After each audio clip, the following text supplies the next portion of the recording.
चलिए तो पढ़ाई स्टार्ट करते जल्दी नहीं, समय कम है। और अभी हम लोगों ने जनवरी फरवरी मार्च कंप्लीट कर लिया नहीं, 3 महीना कंप्लीट हो गया ना। तीनों महीने का थ्योरी प्लस एमसीक्यू। आप लोगों में से जिसको लगता है कि सबसे अच्छा नोट्स उसका है, आप हमें जरूर दिखाना। हाँ, मैं एक बार देखना चाहूं। इवन कि आप लोग सब लोग दिखा सकते हो कि एक बार मैं देखूं कि आप लोग कैसे क्या बना रहे हैं। ठीक है, जनवरी से अभी तक का दोनों का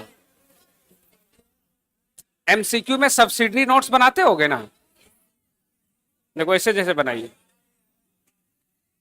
दिखाओ उसको, दिखाओ, देखा देखो, आप भी दिखाओ इधर, इधर बच्चे आप, अरे लाओ इधर।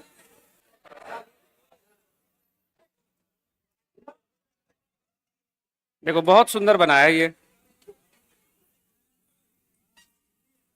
इसमें पेज नंबर नहीं लगाए हो, पेज नंबर लिख लेना।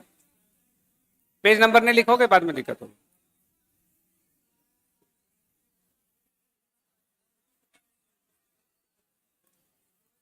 हाँ, ऐसा ही वाला नोट्स कह रहा हूं, सब्सिडी।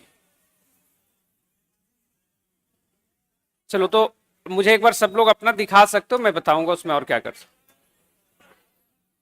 चलिए तो जनवरी से लेकर के मार्च तक हम लोगों का कंप्लीट हो गया है ना। कहां तक कंप्लीट है? जनवरी से लेकर मार्च तक। अब आप लोगों को इधर 2 महीने का पढ़ा करके रेस्ट दे दूंगा, ठीक है? अप्रैल और मई। अरे वापस में बात नहीं करूं, अब हो गया ना। 2 महीने का जब पढ़ लोगे उसके बाद थोड़ा सा रेस्ट हो जाएगा ना, आराम हो जाएगा। लेकिन क्या ही आराम होगा, तब तक बिहार करंट अफेयर्स पढ़ना है। तब तक पता चला कि जून भी खत्म, तो कोई नहीं। तो जो भी है, और करंट अफेयर्स को लेकर के कोई टेंशन लेने वाला बात नहीं, एकदम टेंशन नहीं लेना। आपको मैं बहुत जिम्मेवारी के साथ कह रहा हूं, जब आप एग्जाम देने जाएंगे ना, आपके पास सफिशिएंट मटेरियल रहेगा, मजे से एग्जाम दोगे, कोई दिक्कत। बोलिए, टीवी नहीं चल रहा है? एसी चलवा दें, चला दो भाई, सुविधा में कमी नहीं होना चाहिए।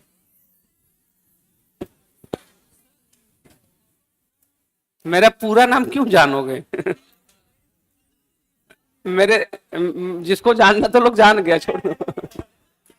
अरे इसका थोड़ा घटाओ, इसको 25 पे चला दो भाई, 16 पे कर दो। तो छोड़ दो, अभी ये सब हटाओ। हम लोग अपना पढ़ाई स्टार्ट करते क्या? ओके। तो अभी हम लोगों ने जो पढ़ने वाले हैं, ये हमारा अप्रैल माह का रहने वाला है ना। कौन सा मंथ का है? अप्रैल। और अप्रैल में हमारा ये होगा पार्ट 1। कौन सा पार्ट रहने वाला है? पार्ट 1। बहुत सारी घटनाएं हुई हैं अप्रैल में ना। अप्रैल में जो एक घटना हुआ है वो सबसे बड़ा और सबसे महत्वपूर्ण घटना था, जिससे हम लोग अपना यहां पे स्टार्ट करेंगे। घटना है पहलगाम अटैक। यहीं से हम लोग अपना पढ़ना स्टार्ट करेंगे। पहलगाम अटैक, हाँ, यहीं से हम लोग अपना पढ़ना स्टार्ट करेंगे। ये हम लोगों का पहला टॉपिक होगा, ठीक है? फ्रेंड, भारत में और दुनिया के लगभग हर देश में व्यक्ति अपने जीवन में नए नए जगहों पे घूमना पसंद करता है, विजिट करना पसंद करता है। सुनो, हमारे देश में प्रत्येक व्यक्ति, हर व्यक्ति एक एक 2-2 रुपया बचाता है अपनी कमाई का, और वो प्रयास करता है कि भाई साल 2 साल में कहीं बढ़िया जगह घूम करके आया जाए। हर व्यक्ति का ख्वाब होता है ऐसा। आप लोग जब बीपाट चले जाओगे तो आप लोग को भी घूमने फिरने का मौका मिलेगा ना। हमने बात किया था ना, भारत दर्शन हम लोग डिस्कस किए हैं ना। तो भारत दर्शन में तो पूरा इंडिया घूम लोगे नहीं? टिकट सरकार का, कपड़ा लत्ता सरकार का, जूता चप्पल सरकार का। आपको क्या करना है? केवल घूमना है, आनंद लेना है। केवल शरीर और आत्मा आपका रहेगा। नहीं, देखो, अच्छा, इसमें बड़ा एक इंटरेस्टिंग बात है कि देखो, एक होता है अपने पैसे से घूमना, और एक होता है कि आपको कोई एकोमोडेट कर रहा है, कोई आपको सारी सुविधाएं दे रहा है। दोनों में बहुत अंतर है, अंतर है ना। अच्छा, आपको हमने वो बताया होगा कि बीपार्ट का लोगो लगा रहेगा ना आपके ट्रैक सूट पे और ब्लेजर पे, बाकी जगहों पे, वो अपने आप में ही बहुत प्राउड फील कराता है आपको ऐसा महसूस होगा कि आपने जीवन में कुछ अच्छा किया हुआ है। बात समझ में आ रही है ना? तो असल में भारत में घूमने का, दुनिया में घूमने का एक चलन है, अच्छी बात है, क्योंकि इस धरती पे सभी लोगों को पता है कि एक लिमिटेड टाइम के लिए आए हुए हो, और जीवन का आनंद इसी बात में है कि अच्छी चीजों को देखो, अच्छी चीजों को सुनो और अच्छी चीजों को सीखो। लाइफ का तो यही एंजॉय है, यही आनंद है। तो पिछले दिनों भारत में एक घटना घटा, और इस घटना से पूरा जो है देश दुनिया दहल गया। ये घटना इतना खतरनाक था, जस्ट थिंक कि 1 मिनट पहले कोई फैमिली, कोई व्यक्ति खुश था, सेल्फी ले रहा था, वीडियो कॉल पे अपने परिवारजनों को दिखा रहा था कि भाई देखो हम कहां घूमने के लिए आए हैं, अगले ही मिनट उसको गोली मार दिया गया। सोचो वो दृश्य क्या रहा होगा। आपने घटना सुना होगा, कानपुर में शुभम और उनकी पत्नी पूरी फैमिली के साथ लोग घूमने के लिए गए थे। वो लोग शॉप पे खड़ा होकर के, ठेला पे खड़ा होकर के लोग ये क्या बोलते हैं इसको, लोग भूंजा वगैरह कुछ खा रहे थे लोग। और जब गोली चलने की आवाज आई, उसकी पत्नी बता रही कि अगर गोली चलने की आवाज हमें पता चलता तो हम लोग गेट के नजदीक थे, हम बाहर निकल सकते थे, लेकिन लगा भाई टूरिस्ट स्पॉट है, घूमने फिरने वाला जगह, कुछ खेल कूद का हो रहा होगा। लोगों को आशंका नहीं था कि यह आतंकवादी हमला है। और सोचो कि 5 मिनट पहले जो व्यक्ति हंस खेल रहा था, जो खुशियां मना रहा था, जो अपने जीवन को जी रहा था, वो अगले मिनट में जमीन पे पड़ा हुआ खून से लथपथ। गोली मारने के बाद आतंकियों ने क्या बोला? भारत की महिलाएं अपने पति को लेकर के बहुत समर्पित रहती हैं, है ना, हंसी मजाक में भले ही आप कुछ भी कह दो। उन महिलाओं ने कहा कि भाई जब हमारे पति को मार दिए तो हमें भी गोली मार दो। महिलाओं ने ये बातें करी। आतंकियों ने कहा नहीं, तुम्हें गोली नहीं मारेंगे, तुम मोदी को जाके बता देना। सोचो ये घटना कितना दुखद था। अच्छा, उसमें आतंकियों ने एक एंगल देने का प्रयास किया। वो एंगल क्या था कि रिलीजियस एंगल, कि भाई हिंदू हो या ये हो, ऐसा मैसेज देने का वो प्रयास किया।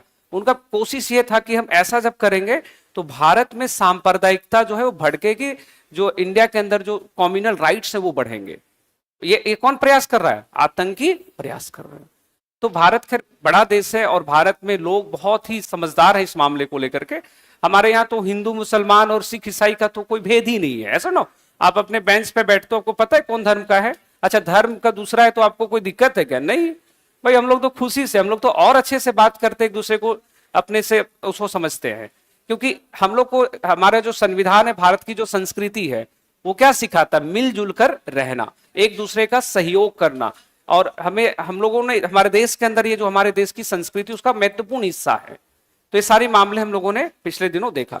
अब साथियों, ये पहलगाम हमला जो हुआ था, ये पहलगाम अटैक जो हुआ था, आज तो ये ईद उल अजहा है ना, आज बकरीद कहते हैं। बकरीद इज जस्ट लाइक, जैसे हमारे धर्म में, हिंदुइज्म में जो लोग होली मनाते हैं हो ना, तो होली के तरह ही ये होता है कि न्यू ईयर का यहाँ से स्टार्ट होगा, कैलेंडर बदलेगा, अब नया कैलेंडर यहाँ पे लागू। बहुत बड़ा फेस्टिवल माना जाता है। और समझ लो कि आप लोगों का चूंकि एग्जाम्स नजदीक है, तो उसको लेकर के संस्था का है कि नहीं, बच्चों की पढ़ाई जो है थोड़ा होते रहना चाहिए। लेकिन जो भी बच्चे अभी हैं, तो आपको देखो एक चीज हमेशा ध्यान रखता है, मैं भी विद्यार्थी था, मैं अपना, हमारे घर वाले बड़े बुरे थे, मैं अपना बता रहा हूँ। हमारे घर वाले कभी फेस्टिवल पे हमें घर नहीं बुलाते थे, कभी नहीं बुलाते थे। और आप सब हॉस्टल लॉज में रहते होगे ना, आप लोगों को एक समस्या होता होगा, मैं बताता हूँ समस्या क्या है। जैसे मान लो आपके हॉस्टल में 10 कमरे हैं, ठीक है, अब छुट्टी होने लगा तो 9 कमरा बंद हो गया, सब लोग चला गया। आप हॉस्टल में अकेले आप कैसे रहेंगे? बड़ा दिक्कत होता है। अब मैं वही वाला इंसान हूँ, अकेले, घर वाला लोग बुला ही नहीं रहा है। घर वाला लोग को बोलते थे कि आना है, तो बोलते 2000 और भेज दे रहे हैं, वहीं खाओ पियो वहीं रहो। फेस्टिवल में बोलता खाना पीना है ना भाई, लो 2000 और डाल दे रहे हैं। तो बड़ा दिक्कत था। लेकिन मुझे बाद में एहसास हुआ था, अच्छा कर रहा था लोग। गांव घर में आते तो फिर थोड़ा दूसरा टाइप का हो जाते, कि तो गांव घर वाला लड़का सब थोड़ा अलग ही लेवल पे रहता है। बात समझ रहे हो ना? तो ये सब अभी आपको ध्यान देना है। और जीवन में आज के समय में क्या है, आप एक बार जब एस्टेब्लिश हो जाते हैं ना, आपके जीवन में हर दिन फेस्टिवल है। इससे बड़ा फेस्टिवल क्या होगा कि आपकी फैमिली खुश है, सिक्योर है, कि भाई हमारे बच्चों को जो कहेंगे वो कर देगा। नहीं होता है, माँ पिताजी फोन करो भैया, एक फोन घुमा दिया, ये करना है, तुम यहां से बोल रहे ओके फाइन कर लो, तो ये बहुत बड़ा तसल्ली होता है। तो चलो कोई नहीं, ये फेस्टिवल बकरीद और बाकी त्योहारों को अभी तो त्यागना ही पड़ेगा आपको। नहीं, तैयारी किस चीज का है कि भाई अगले वर्ष जब ये त्योहार आएंगे तो उसको ज्यादा अच्छे से सेलिब्रेट करने की ये तैयारी चल रही है। पूरे आप लोगों के सेम यही रहने वाला है। और स्टूडेंट पहलगाम अटैक के बारे में हम लोग बात कर रहे हैं। ये घटना है 22 अप्रैल की। ये घटना किस डेट का था? 22 अप्रैल का। और 22 अप्रैल ऑब्वियसली 2025 की ये घटना है। लोकेशन क्या था, जगह कौन सा था साथियों? तो जगह है इसको बेसरन वैली कहते हैं इसको। हाँ, जगह कौन सा है? बेसरन घाटी, बेसरन वैली है। और ये जो बेसरन घाटी है स्टूडेंट, इसको मिनी स्विट्जरलैंड कहते हैं। इसको कहा जाता है मिनी स्विट्जरलैंड।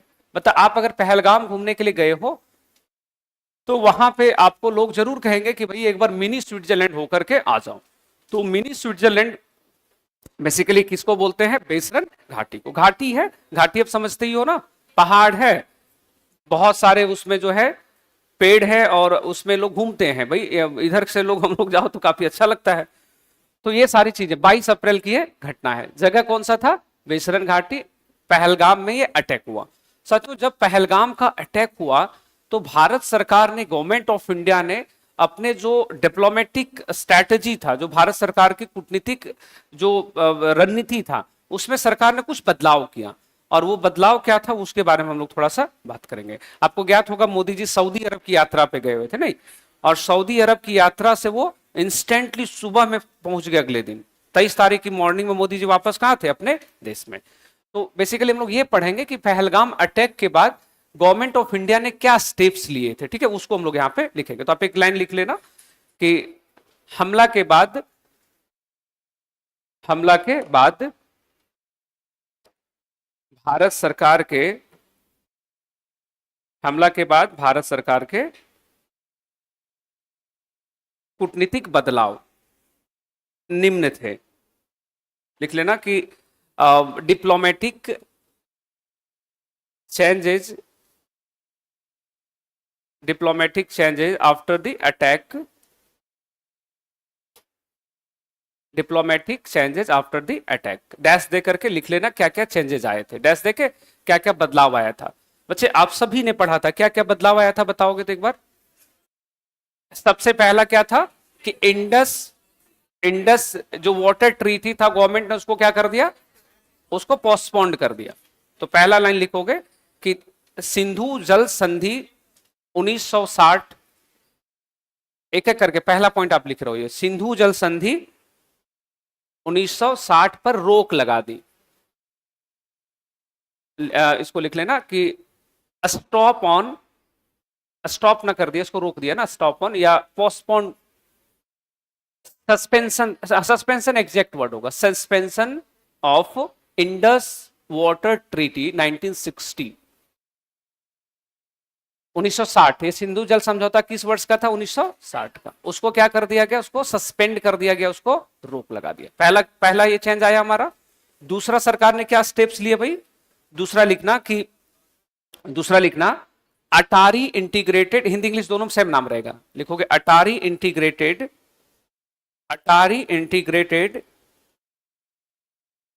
चेक पोस्ट, अटारी इंटीग्रेटेड चेक पोस्ट। पहला आपने लिख लिया इंडस वैली वाला, दूसरा क्या लिख रहे हो? अटारी इंटीग्रेटेड चेक पोस्ट क्लोज्ड। अटारी इंटीग्रेटेड चेक पोस्ट को बंद कर दिया गया। उसके बाद तीसरा स्टेप्स जो गवर्नमेंट ने लिया था वो था कि हाँ, वीजा वाला। तो लिखोगे SAARC visa exemption, SAARC visa exemption scheme, SAARC बच्चे SAARC, SAARC visa expansion scheme cancelled. Hindi में लिखोगे बच्चे सार्क वीजा छूट योजना, सार्क वीजा छूट योजना, सार्क वीजा छूट योजना को रद्द कर दिया गया। सार्क वीजा छूट योजना को रद्द कर दिया गया। गवर्नमेंट ने क्या कर दिया? इस योजना को खत्म। नेक्स्ट जो गवर्नमेंट ने स्टेप लिया था उसको लिखना कि पहले ये वर्ड यहां पे मैं लिख लेता हूं। एक्चुअली ये डिप्लोमेटिक वर्ड है और आमतौर पे सबका प्रयोग नहीं होता है। Persona non grata, persona non grata note कहते हैं इसको। हाँ, एक लिखना कि पाकिस्तानी उच्चायोग को पर्सोना नॉन ग्राटा नोट थमाया गया। लिखोगे कि Pakistan high commissioner handed over persona non grata note. बात करेंगे क्या होता है, लिखो तो पहले। पाकिस्तानी उच्चायोग को पर्सोना नॉन ग्राटा नोट थमाया गया। इंग्लिश में लिख लेना बच्चे, persona non grata note handed over to the Pakistan high commissioner. अब क्या होता है हम लोग बात करेंगे। पर्सोना नॉन ग्राटा किसको हैंड ओवर किया गया, पाकिस्तान हाई कमिश्नर। क्या होता है हम लोग बात करें। अभी 4 ही स्टेप्स हुआ था, और कोई स्टेप अगर आपको याद आ रहा हो तो बता देना हमें। और सरकार ने ऐसा कुछ किया था।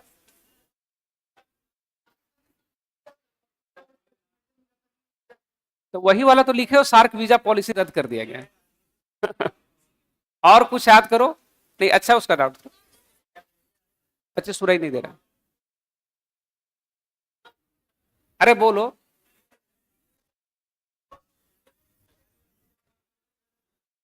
आ जाओ, आगे आओ। अच्छा, एयर स्पेस वाला जो उसको बंद कर दिया था, तो पाकिस्तान ना बंद किया था, हम लोग भी बंद किए थे। अच्छा ठीक है, ये 4 जो डिप्लोमेटिक स्टेप्स गवर्नमेंट ने क्या लिए थे वो हम लोग देख रहे हैं। डिप्लोमेटिक स्टेप्स में हमने क्या, पहला स्टेप्स हम लोग क्या पढ़ रहे हैं। पहला क्या था, Indus suspension of Indus water treaty. Indus water treaty को सस्पेंड कर देना, इसका मतलब क्या है उसको समझना।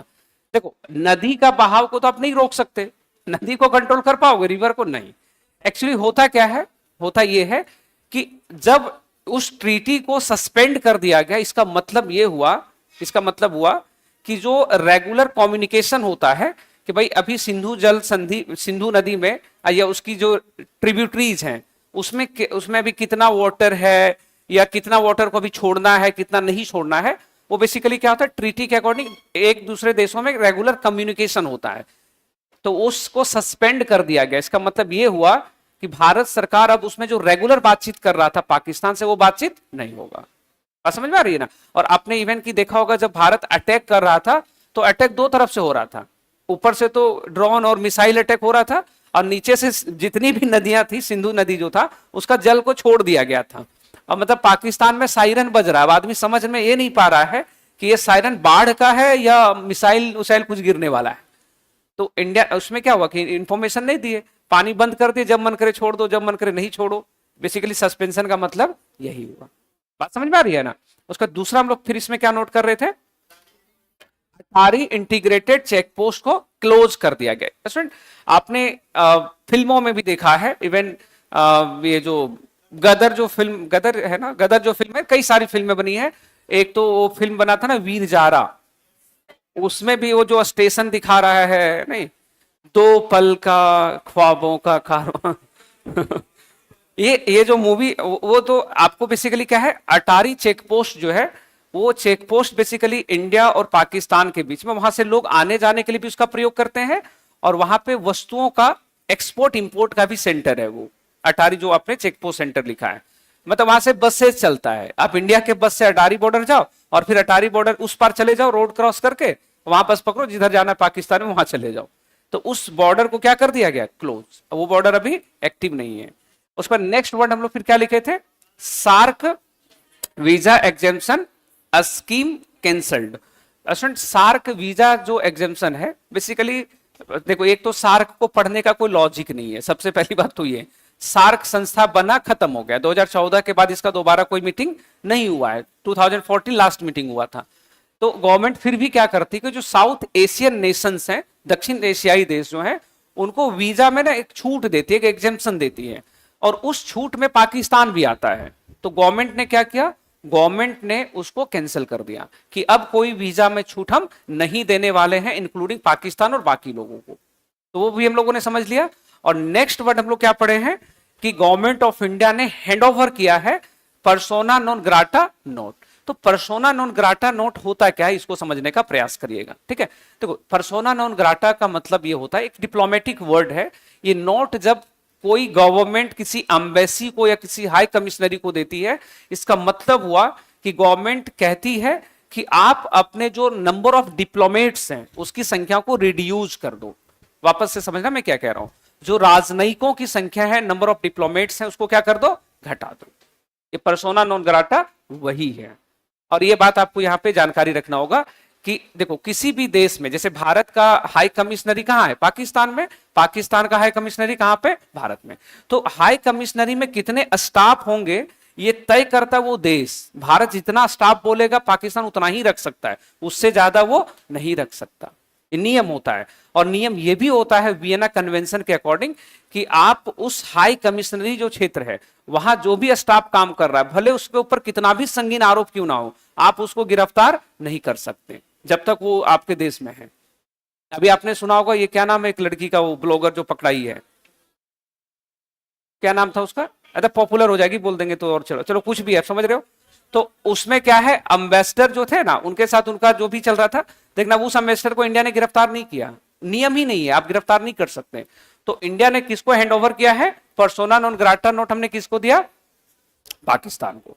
और ये बेसिकली क्या क्या साइन क्या है ये, कि reduce the number of diplomats in India, अपने डिप्लोमेट्स की संख्या को क्या करो, कम कर दो। इतनी बातें हम लोगों ने कराना।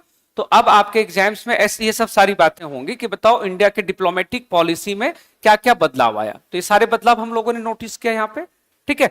उसके बाद ना एक सबसे महत्वपूर्ण मुद्दा होता है स्टूडेंट कि ये सारी बातें क्या यही खत्म हो गया, नहीं, ये सारी बातें यूनाइटेड नेशंस में भी गया, यूएन में भी गया, है ना, यूनाइटेड नेशन जनरल असेंबली में, वहां पे भी ये सारी बातें गया। वहां पे इंडिया ने पहलगाम अटैक का मुद्दा जो था ये 29 अप्रैल को उठाया। किस तारीख को उठाया है, 29 अप्रैल को इंडिया ने इस मुद्दे को उठाया है। और इंडिया ने इस मुद्दे को उठाया 29 अप्रैल को। इंडिया ने पाकिस्तान के लिए एक वर्ड यूज किया है, और उस वर्ड से आप सभी लोग कहीं ना कहीं सहमत हो गए। ये वर्ड यूज किया है जो भारत ने, वो है रॉग्यो स्टेट। इंडिया ने उसको बोला है कि ये जो है वो एक रॉग्यो स्टेट है, एक दुष्ट राष्ट्र है। कैसा राष्ट्र है ये, दुष्ट राष्ट्र है। ये भारत ने अपने संबोधन में पाकिस्तान को इस वर्ड से संबोधित किया है।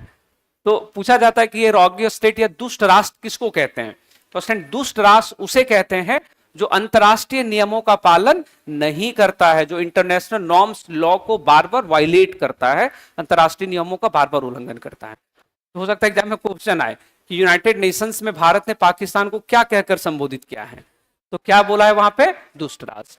क्या बोला है, रॉग्यो स्टेट, दुष्ट राष्ट्र। और फिर तीसरा इसमें हम लोगों को जानना होगा कि यूनाइटेड नेशंस ने इस घटना पे क्या किया। तो भाई यूनाइटेड नेशंस इस घटना पे क्या करेगा, यूनाइटेड नेशन जैसी निकम्मी संस्था इस धरती पे बनी ही नहीं आज तक नहीं बना है, और आगे भविष्य में शायद बनेगा भी नहीं। तो ये संस्था बना क्यों, हमको आज तक समझ में नहीं आया है।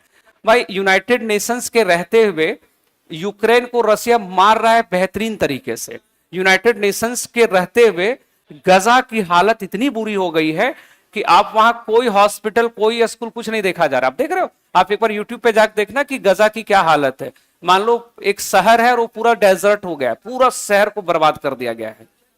तो और उसके किसके रहते हुए हो रहा है, यूनाइटेड नेशंस में। अच्छा सोच के देखो, अभी मैं कल एक पढ़ रहा था, पूरी दुनिया में अभी 59 ऐसे कंट्रीज है जहां पे वार चल रहा है, 59 कंट्रीज में। ये तो 2-3 बड़ा वार हम लोग को पता चल रहा है, पूरी दुनिया पता नहीं खत्म होने वाली बहुत जल्दी, सब जगह लड़ाई चल रहा है।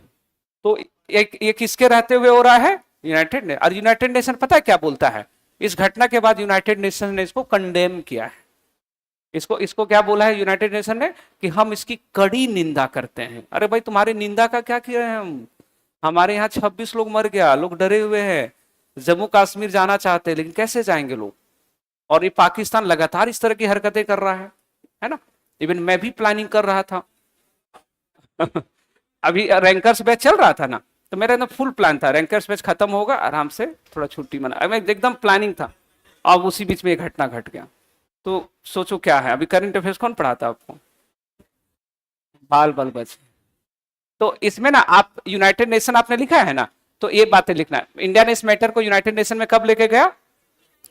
पाकिस्तान को क्या कहा, उसके बाद यूनाइटेड नेशंस ने इस घटना पे अपनी प्रतिक्रिया क्या दिया है उसको लिखना। हाँ, रिएक्शन या कमेंट्स ऑफ यूएन, क्या कमेंट्स किया इसने? कंडेम दिस, जो ये जो टेरर अटैक था इसको क्या किया है? कंडेम किया है। लिख लेना कि यूनाइटेड नेशन ने इस घटना की कड़ी निंदा की है। अब इस कड़ी निंदा का क्या करें समझ में नहीं आ रहा है। तो ये तीनों बातें आप वहां पे लिख लेना, हाँ, क्योंकि एग्जाम में ऐसे क्वेश्चंस पूछे जाएंगे कि बताओ यूएन का क्या स्टैंड था। तो यूएन ने इसका कड़ी निंदा किया है और बोला है कि भैया जो आतंकवादी है उसको कठोर से कठोर सजा दो, ये बात भी बोला है, निंदा किया। और दूसरी बात क्या बोला है? स्ट्रिक्ट एक्शन लेने के लिए बोला है, कठोर सजा देने के लिए बोला है। चलिए, तो यहां तक हो गया ना, कोई दिक्कत चिंता फिक्र नहीं। आगे बढ़ते हैं हम लोग। नेक्स्ट क्या है?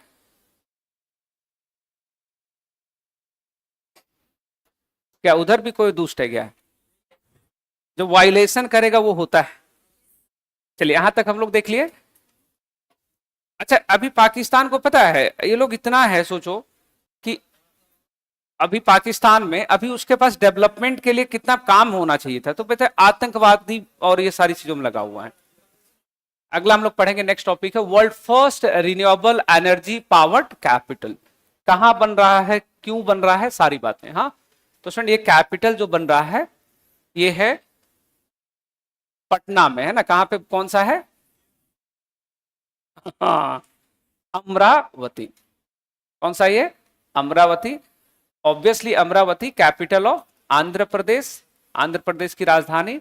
और ये जो प्रोजेक्ट का इनॉग्रेशन हुआ है, रिन्यूएबल एनर्जी पे बेस्ट होगा ये पूरा शहर, इसका इनॉग्रेशन है पीएम मोदी ने किया है, इनॉग्रेटेड बाय पीएम मोदी।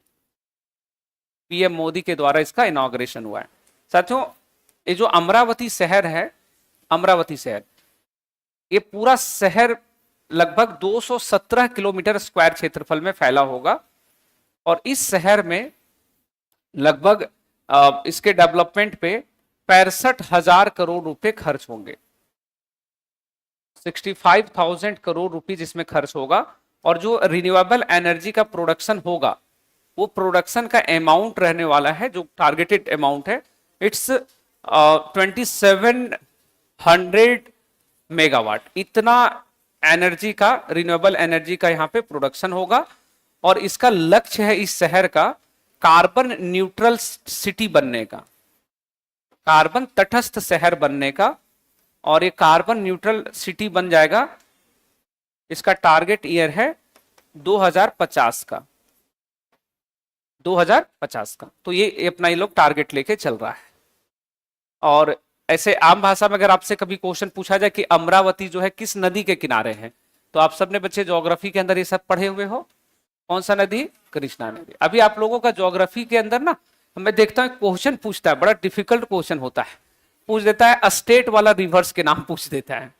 कुछ भी नदी, जैसे बड़ी नदियां तो सब कोई पढ़ता है, अब पूछ देता है कि बताओ कोई पार्टिकुलर रिवर जो गोवा में बह रहा है, कोई पार्टिकुलर रिवर जो तमिलनाडु में बह रहा है, छोटी नदियों के नाम पूछ देता है, तो थोड़ा सा वो टफ होता है। तुम लोग को जहां चिट्ठी लिखना चाहिए था वहां नहीं लिखा, यहां लिख रहा है। स्कूल में ये सब होता है। हाँ, तो स्कूल में नहीं होता है। तो क्लास के अच्छे लड़के नहीं होगे फिर तुमको नहीं मिला होगा।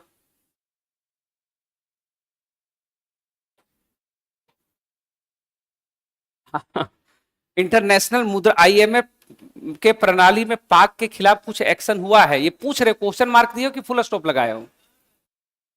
क्वेश्चन मार्क है ना? नहीं, कुछ नहीं हुआ है। $1 बिलियन तो फंड किया है उसको। $1 बिलियन क्या किया है? फंड किया। ये अलग बात है कि $1 बिलियन सुबह में मिला और शाम में 4 गो फाइटर प्लेन इंडिया उसका उड़ा दिया, तो $1 बिलियन खत्म, ढह गया। तो अभी कल का न्यूज आप लोग पढ़े, परसों का न्यूज है, एक टेरर ऑर्गेनाइजेशन है, उसका उसका वाइस चेयरमैन बनाया गया पाकिस्तान को। हाँ, उसको काउंटर टेररिज्म का एक ऑर्गेनाइजेशन है, टेररिज्म को रोकने वाला ऑर्गेनाइजेशन। अब बिल्ली को दूध की रखवाली करने की जिम्मेदारी मिल रही है। तो पाकिस्तान है भाई, कुछ भी कर सकता है। ये सारी बातें आपने लिख लिया। तो चलो अब तो बताओ कि दुनिया का पहला ऐसा कोई शहर जो कोई कैपिटल जो पूरी तरह से रिन्यूएबल एनर्जी पे बेस्ड होगा, शहर का नाम क्या है होने वाला है? अमरावती। मतलब ये पहला ग्रीन फील्ड कैपिटल सिटी होगा, ये वर्ड एग्जैक्टली यूज होगा कि पहला ग्रीन फील्ड कैपिटल सिटी कौन सा है? तो पहला ग्रीन फील्ड कैपिटल सिटी जो रहने वाला है वो है अमरावती। ये बड़ा खतरनाक वर्ड है ग्रीन फील्ड, नहीं कभी कभी इकोनॉमिक्स में हम लोग पढ़ते हैं ग्रीन फील्ड को, गवर्नमेंट और प्राइवेट इन्वेस्टमेंट के लिए भी इस वर्ड को यूज किया जाता है। बोलते हैं ना green field, brown field. Brown field क्या होता है? जब एग्जिस्टिंग स्कीम्स को, एग्जिस्टिंग प्रोजेक्ट को गवर्नमेंट से प्राइवेट कंपनी हैंड ओवर करती है, तो उसको उसके लिए वर्ड क्या यूज होता है? Brown field. तो ये सब कोई नहीं, इसको हम लोग यहाँ पे देखें। मैं पूछा था सीन नदी के बारे में जो पेरिस में, हाँ एक आध सवाल ऐसा तो होता ही है।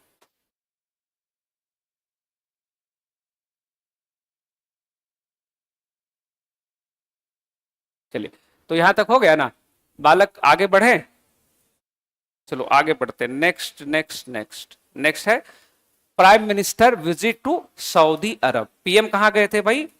Saudi Arab. अभी आप लोग लक्की हो, पीएम ज्यादा दूर दूर नहीं जाते हैं।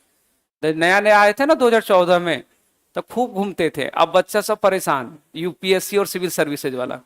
वो लोग एक बार लेटर लिखने का प्लानिंग कर रहा था मुखर्जी नगर में कि पीएम जी थोड़ा कम घूमिए, हमारे एग्जाम में क्वेश्चन आ जाता है कि हाल ही में पीएम ने किन देशों की यात्रा की, कौन सा समझौता किया। तो अभी थोड़ा सा राहत है कि मोदी जी थोड़ा अभी कम घूम रहे हैं। और कल एक बच्चा का क्वेश्चन था कि सर मोदी जी जो दुनिया में घूमते हैं, जो इतना जो अवार्ड इनको मिल रहा है, ये खाली अवार्ड मिल रहा है कि इससे कुछ फायदा भी है? हमने बोला अरे भाई, अपने परिवार का मुखिया का अगर इज्जत बढ़ता है तो देश का है ना इज्जत बढ़ता है, नहीं बढ़ता है? अच्छी बात है भाई हमारे।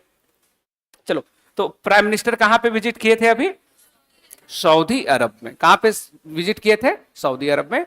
और सऊदी अरब में उनकी जो मुलाकात हुआ था वो हुआ था प्रिंस क्राउन मोहम्मद बिन सलमान।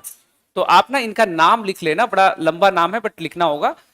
किसके बीच में मीटिंग हुआ था? प्रिंस क्राउन मोहम्मद बिन सलमान और दूसरे तरफ थे पीएम नरेंद्र मोदी। इन दोनों के बीच में बातचीत हुई है। इन दोनों के बीच में जो बातें हुई उसके बारे में थोड़ी हम लोग यहाँ पे देखेंगे। पीएम नरेंद्र मोदी के बीच में दो सेक्शन होगा, दो डिस्कशन के पार्ट होंगे कि इस बातचीत में जो डिप्लोमेटिक सहयोग की जो बात की गई है, राजनीतिक साझेदारी, इंग्लिश में लिख दूंगा, हिंदी में इन लोगों को लिख देते हैं कि राजनीतिक साझेदारी के क्षेत्र कौन कौन से क्षेत्र है जिसमें डिप्लोमेटिक पार्टनरशिप की बात हुई है, उस पर हम लोग एक चर्चा देखेंगे। और इंडिया और सऊदी अरब ने 4 एमओयूज साइन किए हैं, मेमोरेंडम ऑफ अंडरस्टैंडिंग। तो वो 4 एमओयूज किन सेक्टर में है वो सब भी हम लोग यहाँ पे बात करेंगे। तो आप पहले किसके बीच मीटिंग हुआ इसको आपने मेंशन कर दिया। उसके बाद फर्स्ट पॉइंट बनाना कि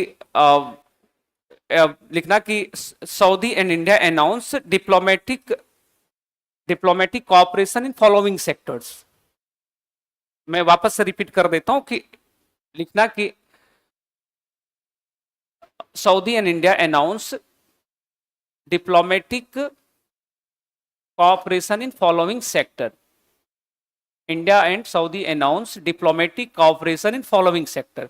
कुछ ऐसे पार्टिकुलर सेक्टर है जिसमें बोला कि एक दूसरे को कोऑपरेट करेंगे, लेकिन कोऑपरेट करना क्या होता है? केवल बोलना होता है, वो लिखा पढ़ी वाला मामला नहीं है। जैसे नहीं होता है कि आप किसी को भी बिना तर्क दिए बोल देते हो आप बहुत कमाल के हो, अच्छे, ये बिना ऐसे बोल रहा, फर्जी बातें कर रहा है। आमतौर पे होता है कि नहीं होता है? अभी हम लोग इतना शादी में, सर का रिसेप्शन पार्टी में तो बहुत दुनिया का टीचर लोग आया, अब सब भले नहीं जान रहा है, अरे सर आप तो वर्ल्ड के सबसे बड़े टीचर। एक इंसान को मैं देखा सबको यही बात बोल रहा है। मैंने कहा यार कितना फर्जी बात करता है। अरे सर आप मत बोलो सर। तो बात समझ में आ रही है? तो ये जितनी बात है वो एक ऐसी बात है, मतलब ये कोई नोट वाला बात नहीं है। ऐसे बोला गया कोऑपरेट करेंगे एक दूसरे को। कौन कौन से सेक्टर में कोऑपरेशन की बात हुई तो थोड़ा जल्दी लिखना।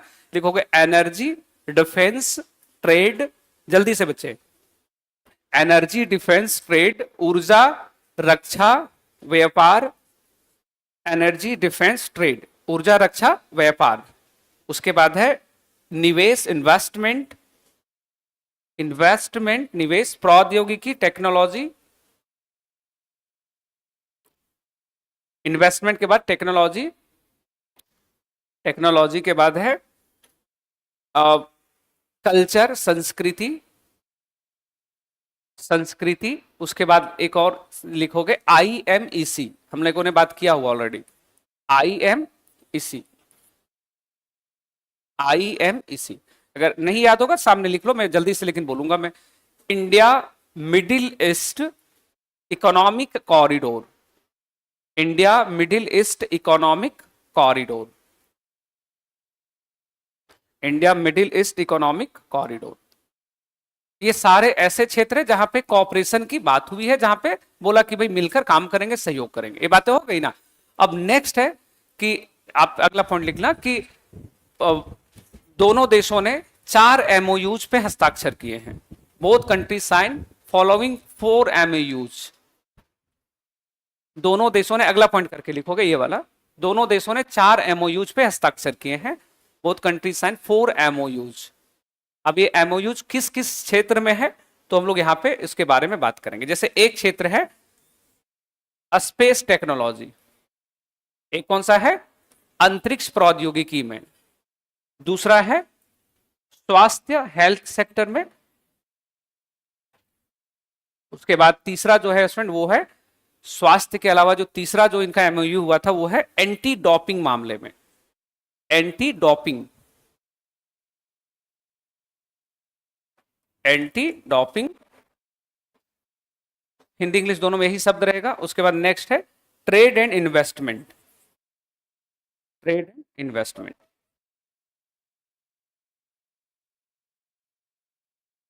ट्रेड एंड इन्वेस्टमेंट, व्यापार और निवेश।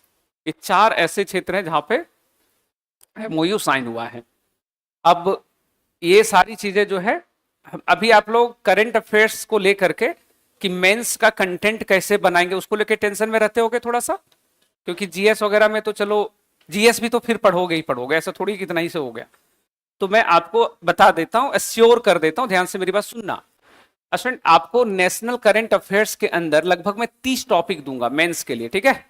और इंटरनेशनल करंट अफेयर्स में आपको लगभग इसमें 40-45 टॉपिक होता है, इट्स अराउंड 40 टॉपिक्स।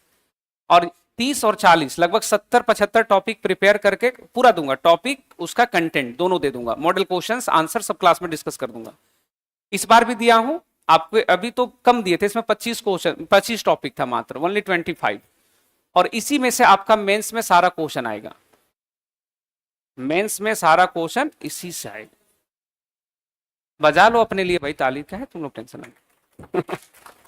तो आपको बस मैं क्या कह रहा हूं ध्यान से सुनना मेरी बात को। जैसे आपको क्या करना है, अभी जैसे मैं सब नोट्स बना रहा हूं ना, तो आपको मैं इसका डिटेल्स भी लिखा सकता था, लेकिन कोई लॉजिक नहीं है। एग्जाम से पहले जब आपका मेंस होने वाला रहता है ना, तो हम आराम से बैठते हैं, कम से कम 15 दिन बैठते हैं, और उसमें क्या करते हैं पूरे लगभग 2 साल का करंट अफेयर्स में सारे हॉट टॉपिक को एक बार देखते हैं, और आपके लिए जो सबसे मोस्ट इंपॉर्टेंट रहता है वो मैं पिक करता हूं, उसके बाद आपको लेकर के वो दे देता हूं। तो आपको केवल अपने स्तर पे एक काम करना है, और वो काम है न्यूज़पेपर की रीडिंग करना। क्योंकि न्यूज़पेपर की रीडिंग आप करोगे तो आपकी जो फ्लो रहेगी उस कंटेंट के अंदर आप बहुत एडवांस, बहुत अच्छा कर रहे होगे। बात समझ में आ रही है ना। तो ध्यान से बातों को समझना है। इस बार भी हमने जो दिया था ना 10 क्वेश्चन में 9 क्वेश्चन क्लास का ही था, ये बोलने वाला नहीं, यूट्यूब पे अपने सीनियर से पूछ लेना, तो उसके बाहर नहीं जाएगा क्वेश्चन। अब बात कर रहे हैं, ये चीजें क्लियर है ना। अब इसमें से हम लोगों ने पढ़ा space tech, health care, anti, एक वर्ड यहाँ पे थोड़ा सा अटपटा लग रहा है, कौन सा है, एंटी डोपिंग। एंटी डोपिंग वही वाला जिसने पृथ्वी शॉ का करियर खत्म कर दिया। अरे नहीं सुने आप लोग, पृथ्वी शॉ 5 साल के लिए बैन नहीं होता तो उसको बोला जा रहा था भारत का अगला सचिन तेंदुलकर। एंटी डोपिंग का मतलब होता है कि बहुत ऐसे मैसिव मेडिसिन है जो प्रतिबंधित है, रेस्ट्रिक्टेड है, और ऐसे मेडिसिन जो होते हैं वो स्मगलिंग के थ्रू एक दूसरे देश में घूमते फिरते रहता है। तो इंडिया और सऊदी अरब, ये दोनों एक दूसरे को इन चीजों को कैसे रोका जाएगा उस पर काम करेंगे मिलकर के। एंटी डोपिंग समझ गए, प्रतिबंधित वस्तुएं जो है, दवाएं जो है, नशीले पदार्थ जो है। उसमें नेक्स्ट हम लोग यहाँ पे फिर डिस्कस करेंगे सेव अर्थ कॉन्क्लेव का उद्घाटन। देखो अब बच्चे आपको ज्ञात है कि अर्थ डे होता है, पृथ्वी दिवस होता है, नहीं? पृथ्वी दिवस 22 अप्रैल को कब होता है? 22 अप्रैल को। तो ये जब अप्रैल हुआ है 22 अप्रैल को, तो हमारे देश में मनाया गया है सेव अर्थ कॉन्क्लेव। और सेव अर्थ कॉन्क्लेव जो है, इसका इनॉग्रेशन हुआ है ऑब्वियसली नई दिल्ली के अंदर। और इसका इनॉग्रेशन, इसको होस्ट किसने किया है? इट वॉज ऑर्गेनाइज्ड बाय, इसका आयोजन किया गया है, इसका आयोजन किया गया है ministry of home affairs, ministry of home affairs, गृह मंत्रालय ने इसका आयोजन किया है, गृह मंत्रालय ने इसका आयोजन किया है, गृह मंत्रालय ने आयोजन किया है।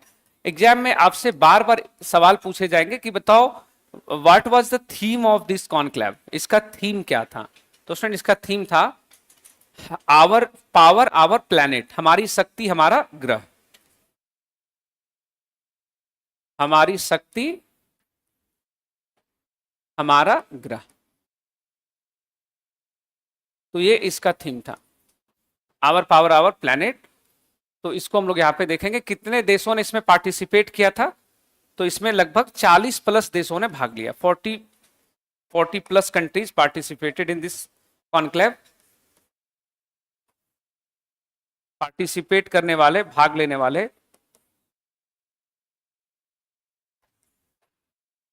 पार्टिसिपेशन करने वाले 40 प्लस कंट्रीज, 40 से ज्यादा देशों ने इसमें भाग लिया है। और अर्थ डे क्यों मनाया जाता है सभी को पता है। हम इंसानों ने धरती को बहुत गंदा कर लिया, तो गंदा करने के बाद एक दिन फुर्सत में हमें याद आया कि अच्छा हम लोग ऐसा कर सकते हैं कि एक दिन पृथ्वी दिवस मना सकते हैं, एक दिन डेडिकेट कर देते हैं इसके लिए। नहीं, हम लोग यही ना करते हैं। हम लोग बहुत गंदा हो गया भाई, क्या करें। तो यूनेस्को को याद आया था 1970 में कि चलो एक दिन मना ही देते हैं। यूनेस्को ने ईयर वाज 1970 जब इसकी घोषणा किया। तो अर्थ डे हमारे देश में भी मनाया गया है। अर्थ कॉन्क्लेव कहां पर हुआ था? नई दिल्ली में। थीम सब आपको याद रखना है, मिनिस्ट्री भी याद रखोगे। मिनिस्ट्री कौन सा है? बिल्कुल। चलिए आगे हम लोग देखते हैं नेक्स्ट। अब अगला टॉपिक जो है नेक्स्ट होगा हमारा बीएसई इंडेक्स लॉन्च हुआ है। ठीक है, कौन सा इंडेक्स लॉन्च हुआ है? BSE index. बच्चा आपका इकोनॉमिक्स हुआ है? अच्छा नहीं, भरत सर आ गए हैं, हो जाएगा, अभी आप लोगों को बहुत जल्दी मिलेंगे। तो हम लोग बीएसई इंडेक्स के बारे में थोड़ा बात करते हैं। कुछ शब्द लिखूंगा, आपको थोड़ा संभालना होगा। देखो, एक वर्ड होता है स्टॉक। एक वर्ड क्या होता है? स्टॉक। जो स्टॉक वर्ड होता है, और इसमें हम लोग एक वर्ड क्या यूज करते हैं? Stock exchange. देखिए स्टॉक शब्द का मतलब यहां पे आमतौर पे हम लोग जो देखते हैं, स्टॉक का मतलब होता है कि शेयर होता है, हिस्सा होता है। स्टॉक का मतलब क्या है? हिस्सा। भाई हर चीज में कुछ ना कुछ हिस्सा होता है। कोई दुकान चला रहा है तो उसमें हिस्सा नहीं होता है कि किसका कितना उसमें हिस्सा है। होता है ना भाई कि आपके परिवार में कोई बिजनेस हो रहा है तो उस बिजनेस में कितना किसका हिस्सेदारी है, ये तो पता चलता है कि कौन कितना उसमें पैसे लगाया हुआ है। तो इंडिया में जो स्टॉक मार्केट है हमारा, जो यहाँ पे जस्ट अ सेकेंड, जो स्टॉक मार्केट है, इसका जो टोटल नंबर है, इंडिया में टोटल कितने स्टॉक मार्केट है भाई? 23। इंडिया में कितना स्टॉक मार्केट है? एक बिहार में भी, आप लोगों को पता है बिहार में भी स्टॉक मार्केट है। तो 23 में से 2 स्टॉक मार्केट ऐसा है जो बहुत पॉपुलर है। एक है बॉम्बे स्टॉक एक्सचेंज, इसको नेशनल लेवल स्टॉक एक्सचेंज कहता है। दूसरा क्या है? National stock exchange, BSE NSE. इसमें से आपको ध्यान देना है, जस्ट अ सेकेंड, इसमें से आपको ध्यान देना है कि ये जो दोनों स्टॉक है, मार्केट है, उसमें से बीएसई जो हमारा है स्टूडेंट, ये सबसे पुराना है। It was established on 1875। कब बना था ये? 1875। और 1875 से लेकर 2025 तक इस स्टॉक एक्सचेंज मार्केट ने अपना 150वीं वर्षगांठ मनाया है। 150 वर्ष इसका पूरा हो गया। तो 150 वर्ष जब इसका पूरा हुआ है ना, तो इस 150 वर्ष के पूरा होने के ओकेजन पे 150th एनिवर्सरी या 150th foundation day of BSE, अभी हमारे वित्त मंत्री ने एक नया इंडेक्स लॉन्च कर दिया है। ये किसने लॉन्च किया है? वित्त मंत्री ने, फाइनेंस मिनिस्टर ने। और ये फाइनेंस मिनिस्टर के द्वारा लॉन्च किया गया जो नया इंडेक्स है, उसका नाम रखा गया है बीएसई 150 इंडेक्स। क्या रखा गया है, BSE 150 इंडेक्स। साथियों आपने पढ़ा होगा, नहीं पढ़े हो तो अभी केवल आप सुनते रहना। जैसे एक होता है सेंसेक्स, क्या होता है सेंसेक्स, एक होता है निफ्टी, एक क्या होता है निफ्टी। सेंसेक्स में टॉप 30 कंपनीज जो है उसका शेयर का परफॉर्मेंस दिखता है, निफ्टी में टॉप 50 कंपनीज के शेयर का परफॉर्मेंस दिखता है। तो अभी जो नया इंडेक्स आया है इसमें कितने कंपनियों का दिखेगा, 150 कंपनियों का। 150 कंपनी का एक साथ कैसा परफॉर्मेंस हो रहा है उसका एक ग्राफ बनाया जाएगा। बात समझ में आ रही है? जैसे 150 कंपनी का हमने लिस्ट कर लिया, उसका सबका एक एक शेयर का वैल्यू हमने लिख लिया। अब वो वैल्यू बढ़ रहा है या घट रहा है एक साथ हमें यहाँ पे दिखेगा। और आपको एक अलग से डेटा आपको अलग से मैं देना चाह रहा था कि जैसे जो हमारा ये बॉम्बे स्टॉक एक्सचेंज है ना, बीएससी, बीएससी के बारे में बड़ा ही महत्वपूर्ण बात है। बीएससी में वर्तमान में लगभग 5600 प्लस कंपनी रजिस्टर्ड है। इतना कंपनी जो है यहां पे रजिस्टर्ड है, और इसका जो मार्केट वैल्यू है वो मार्केट वैल्यू है मात्र 400 लाख करोड़ रुपीस। वनली कितना है, 400 लाख करोड़ रुपया इसका मार्केट कैप है। ये 5600 कंपनी का इसका मार्केट कैप कितना है, 400 लाख करोड़। हर्षद मेहता ऐसे पागल हो गया था। इतना बड़ा ये मार्केट है कि ये समुद्र है, पैसिफिक ओशियन है, जितना पैसा निकालना निकालो, जितना पैसा डालना डालो, पता ही नहीं चलेगा। बिल्कुल लॉस होता है अगर अगर आप अच्छे से नहीं स्टॉक को पिक करोगे।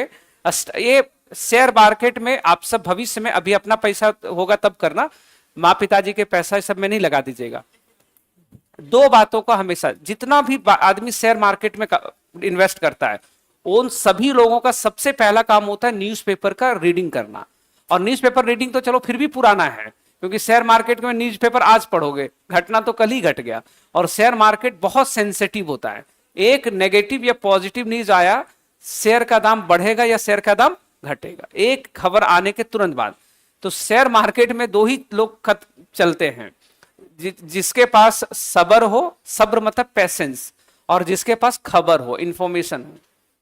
अगर तुम्हारे पास इंफॉर्मेशन है और पेशेंस है तो you are the king of the share market, तुम शेयर मार्केट के राजा हो। करते हैं भाई, इकोनॉमिक्स का विद्यार्थी हूं मैं और ऊपर से करंट अफेयर्स पढ़ा रहा हूं, तो हमको तो बहुत सारा चीज इधर से आता है। मैं करता भी हूं, हमारा पोर्टफोलियो भी बहुत अच्छा है एंड पॉजिटिव है, काफी अच्छा है। हाँ, अभी आप लोग अपना पैसा कमाएंगे ना तब सिखाएंगे, अभी आपका कलम नहीं। आप लोग जब अपना पैसा कमाओगे तब हमें, तब बता देंगे कि कैसे करना, पक्का सिखा देंगे। कौन, आप करते हो? तो बच्चा वाला काम कौन? तो और शेयर मार्केट का पता क्या है, लालची जैसे होगा ना आदमी वहां तुरंत डूबेगा। लालची हुए कि गए काम से, लालची नहीं, पेशेंस जरूरी है, लालच नहीं करना है। बात समझ रहे हो ना? तो ये सब आप लोग सीखोगे भविष्य में। ये सारी बातें हो गई ना। अब देखो दो बातें केवल आपको यहाँ पे रिकॉल करना है और आगे बढ़ जाना है। दो बातें क्या है, पहला कि बॉम्बे स्टॉक एक्सचेंज का एस्टेब्लिशमेंट का 150 ईयर कंप्लीट हुआ है। कितना वर्ष पूरा हुआ, 150 वर्ष। और एक नया इंडेक्स लॉन्च हुआ है, उस इंडेक्स को क्या बोला गया है, BSE 150 इंडेक्स। ठीक है, किसने लॉन्च किया भाई, फाइनेंस मिनिस्टर। ये बना कब था, इतना आपका पटना में जो है बिहार में, उसका नाम है मगध स्टॉक एक्सचेंज। बिहार में कौन सा है, मगध स्टॉक एक्सचेंज। ये रीजनल हमारा स्टॉक मार्केट है, क्षेत्रीय स्टॉक बाजार है ये, नेशनल लेवल का नहीं, regional stock market, regional stock market है ना। तो मगध है हमारा भाई, मगध इतना पॉपुलर है, आपका सोचो।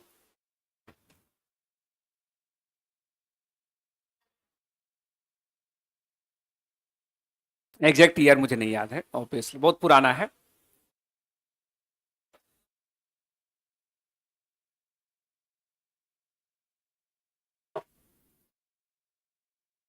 चलिए, तो यहां तक हम लोगों ने कर लिया। अब शॉर्ट में कुछ पढ़ सकते हैं क्या हम लोग? हाँ पढ़ सकते हैं, नहीं 2 लाइन का इंफॉर्मेशन इसको पढ़ ही लो। अब एक होमवर्क भी इसमें मिल जाएगा ना आपको, बेसिकली इसलिए इसको पढ़ा रहा हूं। देखो, इंडिया का क्या हम लोग देख रहे हैं, record growth in India's export. Bharat ने अपने निर्यात में रिकॉर्ड वृद्धि किया है। क्या ये वृद्धि हुआ है भाई, जरा हम लोग इसको पढ़ते हैं। लेकिन टेंशन में मत आ जाना, हाँ, क्योंकि कुछ कुछ डेटा इसमें होगा बड़ा खतरनाक।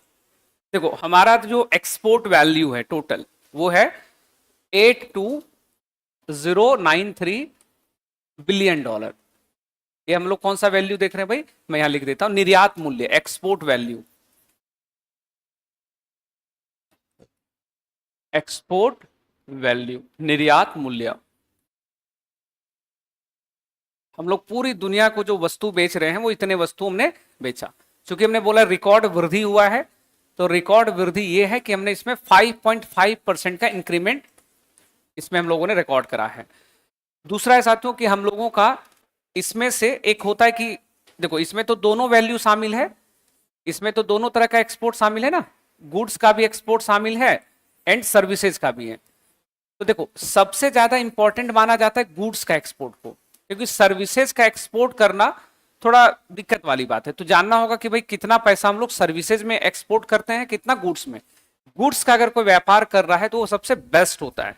हमारे देश में आपको कभी कोई बिजनेस करना होगा ना, तो आपको बिजनेस बता देता हूँ, ये बिजनेस कभी नहीं डूबेगा।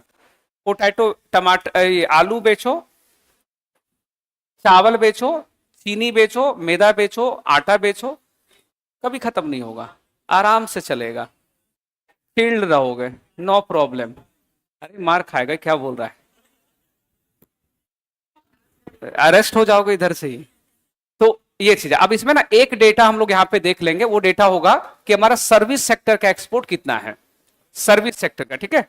तो सर्विस सेक्टर का है 383.19 बिलियन डॉलर। तो ये जो बाकी अमाउंट बच गया, ये सब क्या है, ये सब गुड्स का एक्सपोर्ट हो जाएगा। तो इसको आप यहां पे थोड़ा ध्यान देना, वस्तुओं का निर्यात और सेवाओं का निर्यात। अब इसमें से एक हम लोगों को डेटा और देखना होता है बच्चे, वो है कि हमारा जो इंपोर्ट वैल्यू है वो क्या है, हम लोगों का इंपोर्ट वैल्यू क्या है, हम खरीदते कितने के हैं, आयात मूल्य क्या है। तो फ्रेंड, आयात मूल्य जो इसमें हमारा रिकॉर्ड हुआ है, इट्स 900 एंड ये है हमारा 915.9 915.19 बिलियन, 19 नहीं, इसमें एग्जैक्ट अमाउंट हमारा है 19 is right, 19 billion dollar.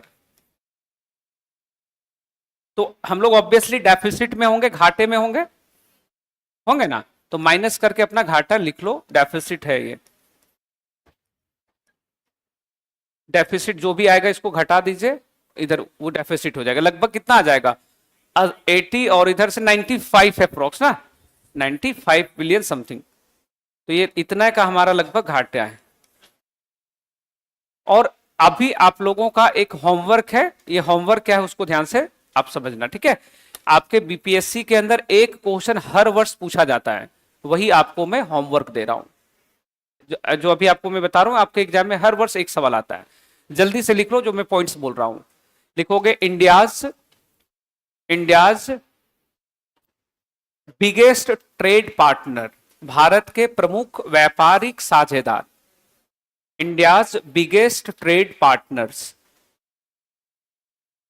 India's biggest trade partner, Bharat के प्रमुख व्यापारिक साझेदार देश। उसके बाद नेक्स्ट लिखोगे इंग्लिश में बच्चे, मेजर इंपोर्ट्स एंड एक्सपोर्ट्स,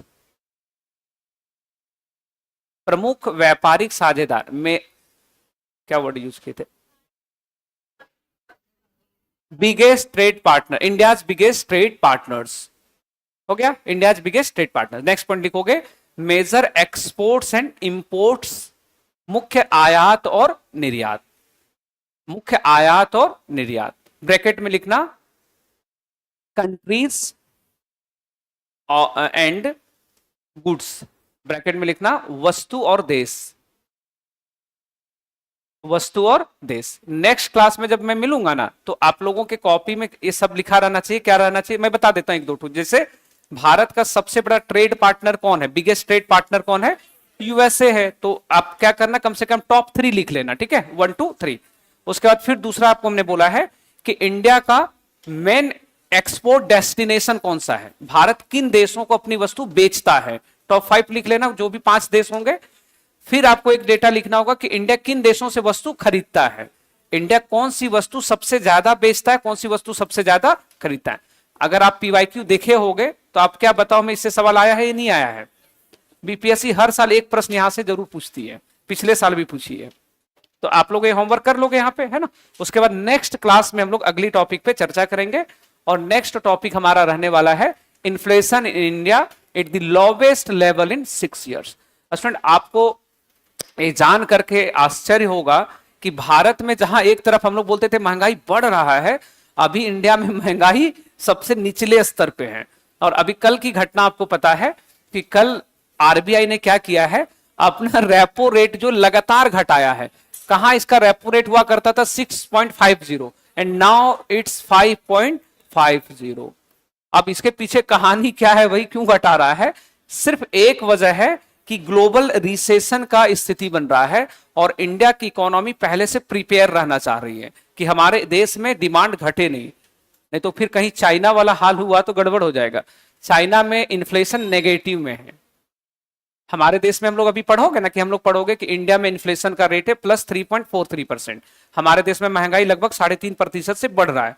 आज चाइना में महंगाई माइनस में बढ़ रहा है, वस्तु का दाम बढ़ नहीं रहा है, वस्तु का दाम क्या हो रहा है, घट रहा है। और किसी भी इकोनॉमी के लिए सबसे बड़ा ट्रैप है, सबसे बड़ा जाल है, एक बार फंस गए काम तमाम हो गया, खत्म। आप ग्रेट रिसेशन अच्छा नहीं पढ़े हो, ग्रेट रिसेशन अमेरिका से जो स्टार्ट हुआ था उसकी घटना इत्यादि सब वहीं से लिंक हो जाएगा। तो ये हम लोग अगली क्लास में पढ़ेंगे। थैंक यू, जय हिंद, मिलते हैं नेक्स्ट क्लास में। अभी हेलो रुको वहां पे, अभी पहले और एक बात ध्यान से सुनना, आप में से जो बच्चे बाहर, अच्छा मैं बोल दूंगा, कई बच्चे क्या करते हैं ना, अभी क्लासेस नहीं कर रहे हो, अगर आप क्लास अभी नहीं करते हो तो बस आपसे इतना कहना है कि भाई करंट अफेयर्स की जिम्मेवारी आपकी अपनी रहेगी।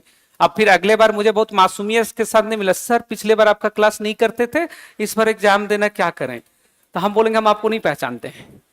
बात समझ में आ रही है ना? क्योंकि मैं जब आपका हाथ पकड़ करके आपको खींच के आगे लेकर के आ रहा हूं, मैं ओपनली खड़ा होकर कह रहा हूं बच्चे, करंट अफेयर्स की समस्या आपकी नहीं है, मेरी समस्या है, तो आपको इस बात को गंभीरता से समझना है ना।